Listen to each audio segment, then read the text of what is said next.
Hi, I'm Erin Monda with the TMC Newsroom. Today is August 13th, 2010, and here are today's top stories. With Apple and Google invading the market with their iPhone and Android devices, Research in Motion's Blackberry has taken a back seat over the past few years.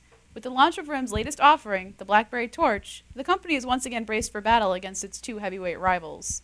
The Torch, which was released yesterday, runs on Blackberry 6, RIM's brand new operating system. It also features a touchscreen, which is a first for Blackberry.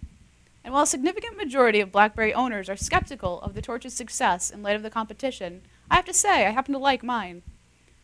Amazon is brewing up something good in its secret lab. Reports are trickling in that Lab 126, Amazon's design and development branch, has over 70 job postings currently listed.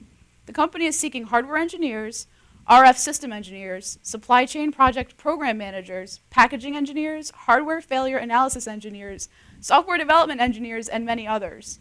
The company is gathering all the ingredients required to make a high-tech stew. Amazon's Kindle has been successful in the e-reader marketplace, and the industry has considered whether or not the company will branch out into other arenas. There have been rumors, for example, that Amazon was considering creating a smartphone, but dropped the idea. So what is Lab 126 up to? No one knows. The details are hush-hush for the time being. But given how innovative a product the Kindle was, it should be interesting to see what they are cooking up. Yesterday, Cisco's CEO, John Chambers, made an announcement that spooked the markets. He said that a large number of mixed signals from customers and industry insiders have indicated an unusual amount of uncertainty.